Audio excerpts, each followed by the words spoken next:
A modern Toronto hasn't had much experience in moving this amount of snow around. The good news is it's managing, but it's still going to look like a lot of snow when you try to get around in the morning. Adam Vaughn has the story. All things considered, Toronto's Works Department says it now has things more or less under control. Major roads have all been plowed and many salted, and now crews are at work on local streets. Over the next few days, the city will now be looking for help to cart the snow away. We're looking for additional loading equipment, front-end loaders, snow blowers, and trucking equipment, essentially. And if people have this kind of equipment, construction companies or whatnot, what number should they call to get in touch with you? It's the number on the press release, 397-7220, and we'll try and match what they have with what we need, and we'll go from there. With a possibility of freezing rain and even a melt later in the week, tonight the Army is uncovering these drain pipes around the city. And the other thing the city wants you to do tonight and tomorrow, if you can, is this. Free up your fire hydrants, so if there is a fire in your neighborhood, the fire department can find them and help you or your neighbors. We're advising people, if they don't have to travel tomorrow, stay home. The TTC says with more snow expected overnight, tomorrow's commute will once again be tough sledding. Surface routes are okay. The problems again, underground. A subway line from St. Clair Avenue south around the Horn north to Finch Avenue, bypassing the Rosedale station and the Davisville station northbound. And the Bloor-Danforth line will be open from Islington to Woodbine, and at both ends, the RT end and the Kipling end, people have to rely on shuttle buses. Now, if you are going to be staying home, and most city officials recommend that, you're probably going to have to wonder what you can do with the kids. And I'm joined now with Olivia Chow, who is the child advocate, a city councillor. Let's talk about some of the things that are and aren't open for kids tomorrow. Schools. The schools are closed, all of them. Okay, that's pretty simple. What about daycare centers, city-run daycare centers? The daycare centers that are in schools are closed, but those that are operated by the city in community centers are open. And those that are nonprofit call the child care center, and some of them would be open, some are not. But most likely there's an answering machine on right now that you could pick up the messages. So with the city trying to keep its daycare centers open, if the kids and parents want to go to a drop-in center or need to go to a rec center, what is the situation with rec centers and children? Recreation centers, the staff are not going to be there except the caretakers. If there's a child care center in the rec center, then most likely the child care center would be open. So take some time, if you can, play with your kids, go out and build a snow sculpture and have fun. Okay, thanks very much. So Hannah, back to you. Thank you, Adam. People who came into the city today found it was a lot easier than yesterday. It was leaving that was more of a problem. The subway was running normally except between Kipling and Islington in the West End, and those stops east of Woodbine Station. But even still, with the shuttle service, most commuters did manage to get in and back out. GO Transit had many cancellations and delays. There's not much that can be done about it. I guess we just have to take it easy and get home. Yeah. We're kind of stuck here until further notice is the latest. There wasn't enough room for everyone to get on the GO buses home, and some people did get stranded. Stranded, of course, meant finding a place to stay. For those trying to stay downtown tonight, the first place they looked to were hotels, only to find all of them booked. In fact, some of them have waiting lists, and this is where people are waiting in hotel bars, like this one at the Crown Plaza. You can't leave me alone, you gotta come. Scott. This is incriminating. Yeah, Scott, you gotta come sit down, please. The city offered up 2 floors of Metro Hall for the night, but there were no takers. And at Riverdale Hospital, mattresses were laid out as staff decided to bunk at work. Paul Riley joins me live from there. Paul? Thanks, Suhanna, and I am in fact here at Riverdale Hospital. More than 20 staff members decided to bunk here on these mattresses that are laid out. Some even brought their dogs. This is Baxter right here. And I'm here with Dion Williams. Dion, how many of you guys are here? It's about 20 to 30 people that are here in various rooms in the hospital.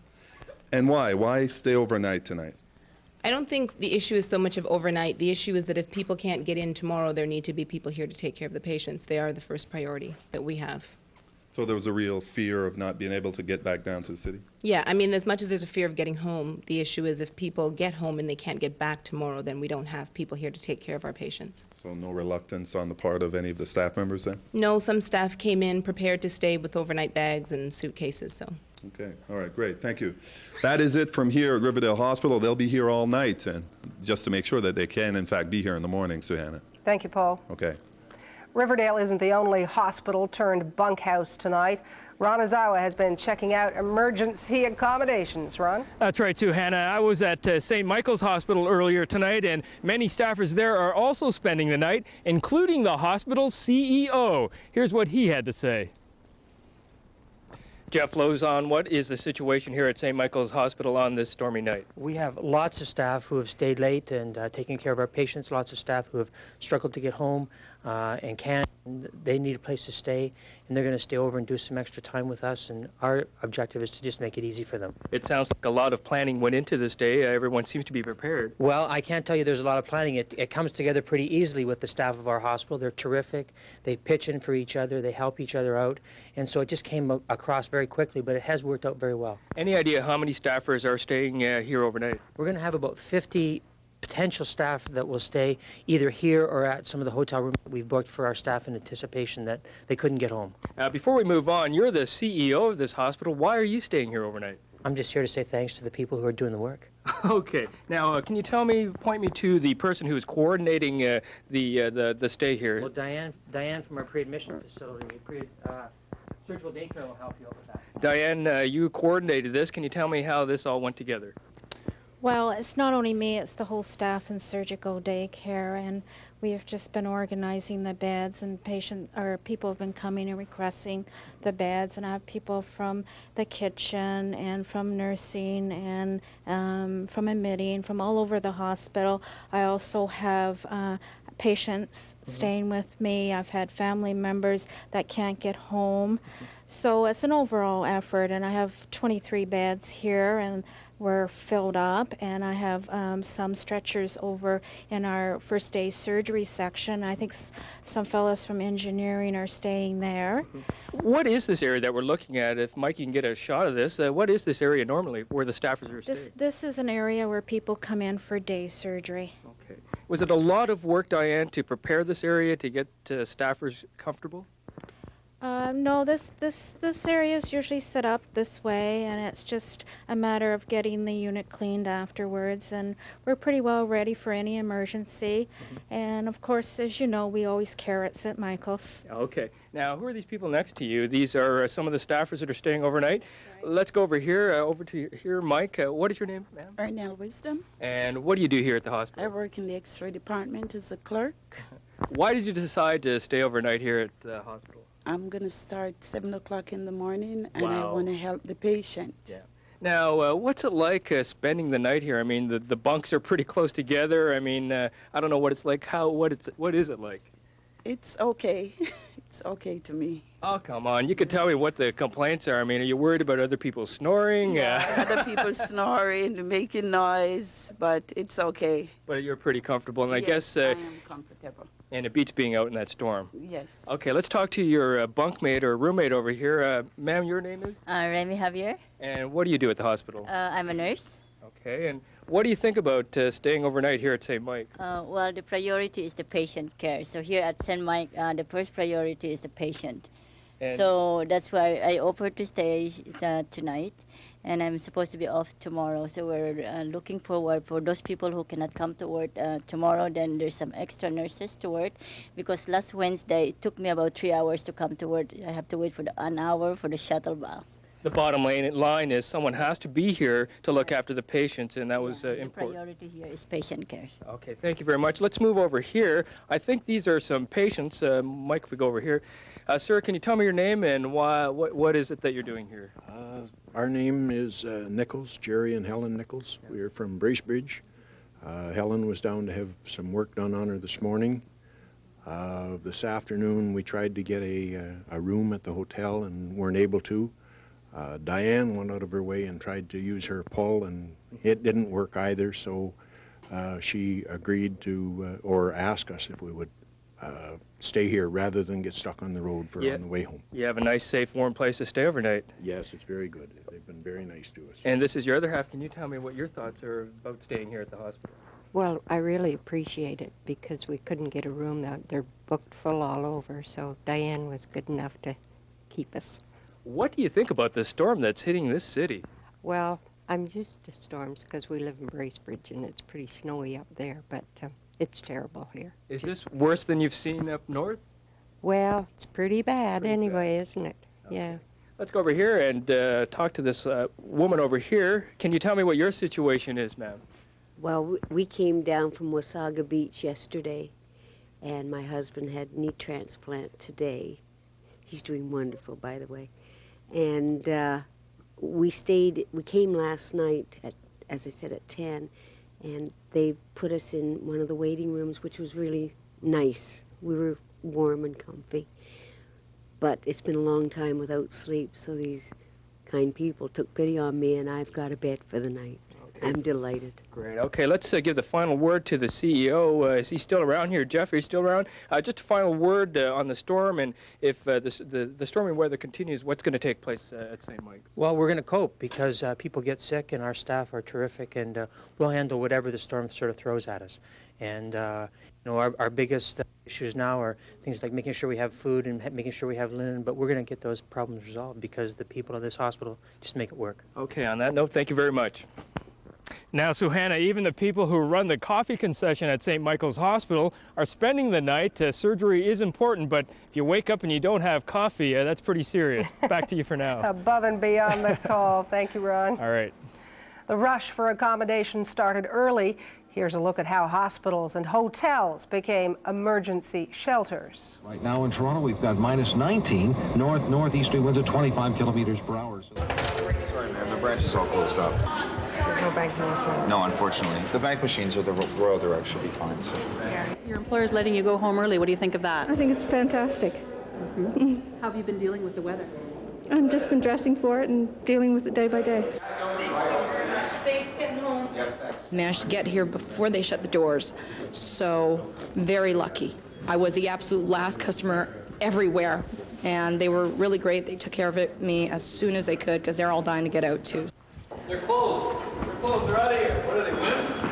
I just feel really, really bad for everybody who's sort of stuck in this. We'll continue to have the snow off and on and vans moving through the area overnight tonight. Because of the storm, we're all being put up tonight.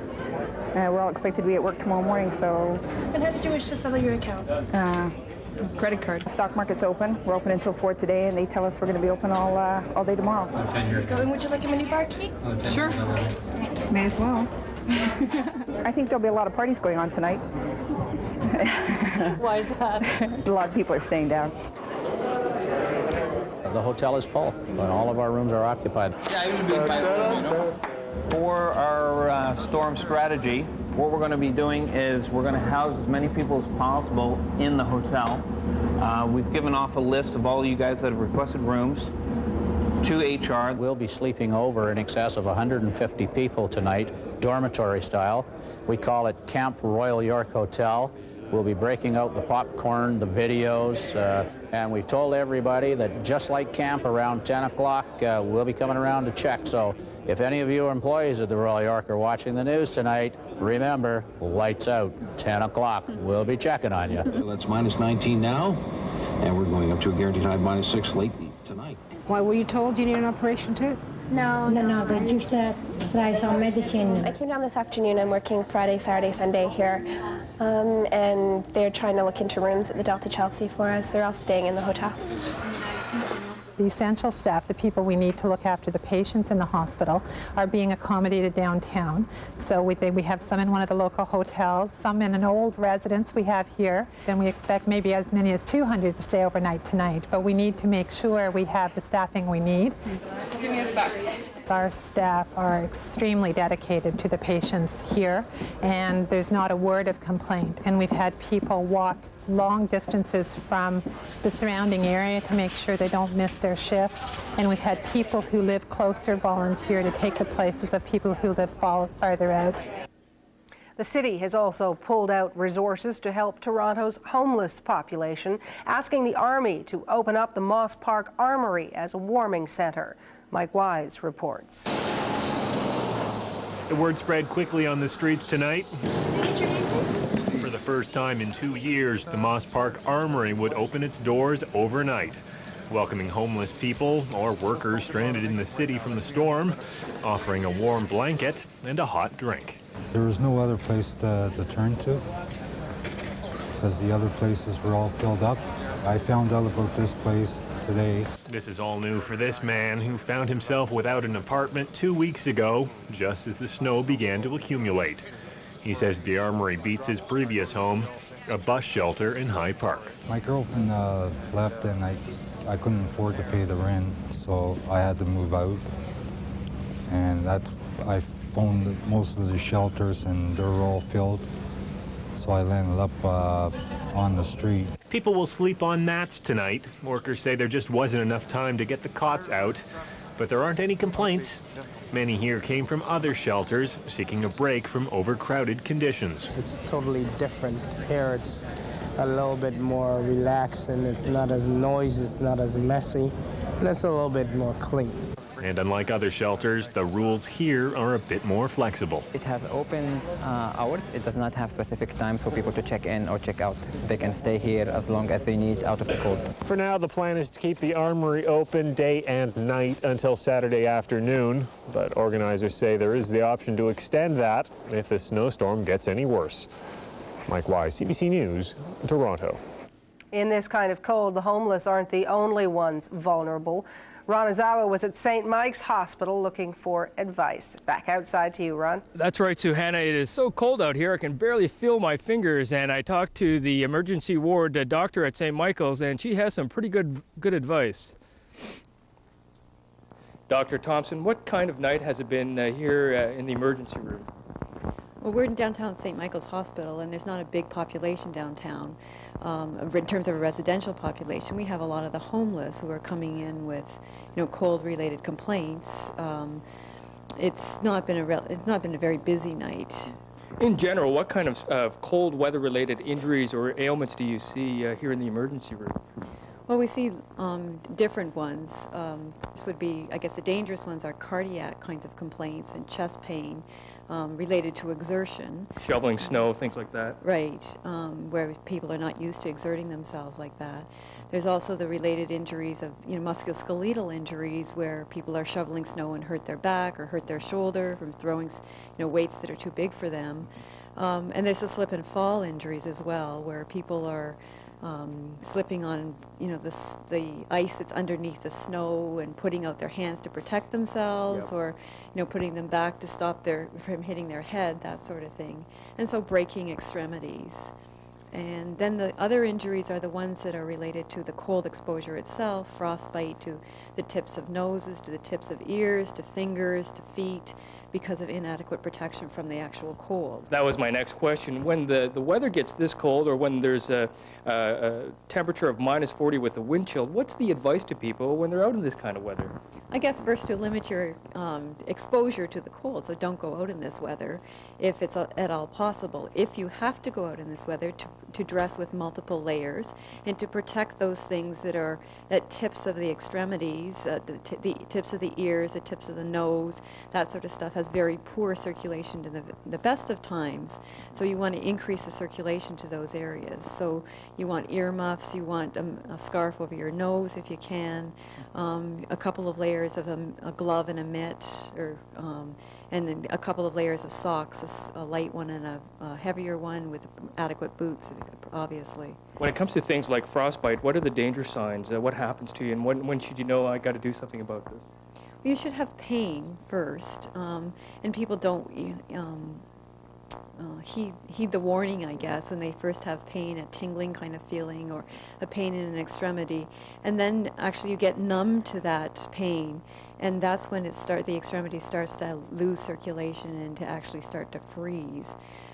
So if someone else is to be looking at you, your extremity might appear to be whitened. then it actually starts to become discolored. So first it's white, and then it gets blue, and then it gets red as you come back into the warmth again, and then it's getting to be too late. Dr. Thompson, I thank you very much, and since you're the only one in the emergency room tonight, I better let you go. Thank you very much. Okay, thank you. Bye.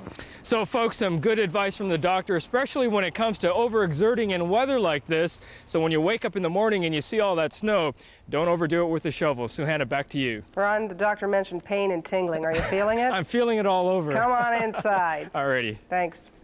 The Battle of Toronto is no longer something you read in history books. It's actually happening tonight as the military move through the streets looking for trouble and taking care of it. Steve Irwin was at CFB Downsview today looking at the preparations. The machinery arrived first. 4 Bison personnel carriers, the workhorses of the Canadian Army. Crews delivered them just before dawn. Their mission, a simple one: plow through snow-clogged streets to lead ambulances and fire trucks to homes made inaccessible by a severe and relentless winter storm. As of right now, it's we're still sketchy what we're doing right now, but basically the ice storm all over again from last year. The troops arrived with the snow. 450 soldiers from Petawawa, all weary from the 7-hour journey, but forced immediately to set up base camp so they could be dispatched at a moment's notice. Well, we're here to respond to whatever the civil authorities ask us to do. The soldiers are on standby to be shipped anywhere in southern Ontario whenever a call comes in for help. Makes us feel good we can stay sick this close to home and help out. Kind of brings back memories of the ice storm. Whatever it comes down to, we'll pitch in and help. Steve Irwin, CBC News, at the Canadian Forces Base, Downsview. The cold weather made for some miserable emergency work early this morning for the city's firefighters. An apartment fire in the Beaches area forced the evacuation of 2 buildings. 1 building was destroyed, and 2 residents have still not been located. 24 fire vehicles were at the scene, and as you can see, it was brutally cold work for the firefighters. The weather made things very difficult for emergency workers throughout the city, as Lauren Madelon reports. Pumper 9 is usually stationed in the city's west end. Today, Pumper 9's moved east. The crew's on loan to Station 7 at Dundas and Parliament. They're here covering for firefighters working the 5-alarm fire in the Beaches. For most people, snow and cold are inconveniences. For firefighters, snow and cold make an already difficult job that much more so. Just getting here was stressful, and the crew's just been told it was a false alarm. Now they're dealing with more problems. Even if we know where the hydrant is, we're going to have to take the time to dig it out. Snow-covered hydrants that crews can't see when precious seconds count. So what we like to ask the people to do, if they can take the time when they're out shoveling their walks to take a little time to clean out the hydrant, it's going to make things a lot safer for them, and it's going to make it a lot faster for us. In fact, the fire chief has ordered an extra fire truck to every call with the specific responsibility of digging out buried hydrants. He's also asking citizens to do the same. They often know where a buried hydrant is before firefighters can even find it. Go ahead, Pumper 26. Firefighters are also asking people to remove snow from vents leading from any heat source, furnace, fireplace, or stove. When snow blocks these vents, a potential fatal buildup of gas takes place. The snow piles up outside a vent that could be venting your furnace, then you're going to have a problem with carbon monoxide, because the carbon monoxide will not be able to vent out the proper place. Pull to the right and stop would make my job a lot easier. Firefighters have one last request. Get out of the way when the sirens are ringing. I've got 3 other fellows riding with me, and they depend on me for their own safety and to get the truck there safely so we can do our jobs once we're there. The OPP and Toronto Police are also asking the public to respond to the storm. They ask that you check on neighbors, especially the elderly. They ask that you pack emergency supplies if you have to travel, blankets, candles, and non-perishable food. Both police and fire are strained right now. Just look at the high snowbanks both groups have to deal with before they can even begin working. Right now, both need help from the public to minimize the risks that are part and parcel of their jobs. Lauren Madelon, CBC News, Toronto. The Weather Office says most of the snow has fallen, as much as 25 centimeters. About 5 more should fall between now and the morning. The temperature is expected to rise to about -11 and remain steady until daybreak. Strong winds are still likely, with gusts up to 50 kilometers an hour. So wind chill and whiteouts are outdoor hazards tonight. We'll update the rest of the forecast at the end of the program. As you can imagine, most things that can be canceled have been. We can't give you the entire list, but here's a look at some of the major cancellations. Not many schools open tomorrow. Among those that have announced they're closed, all Toronto District School Board elementary and secondary schools, all Toronto Catholic District schools, Dufferin-Peel Catholic and public schools, as well as Peel Region, are closed. So are the Halton Public and Catholic schools, and the same for York Region. Hospitals are affected as well. The Hospital for Sick Children will keep its emergency room open only. Sunnybrook Medical Center's emergency remains open, but many clinics there are closed for tomorrow. If you have an appointment booked, call to check. Sunnybrook Cancer Center has closed many clinics. Scarborough Grace says urgent needs only in its emergency department. When we come back, the other big story of the day in Toronto, and one that won't go away with the thaw, Ann Golden and her help for the homeless, when we return.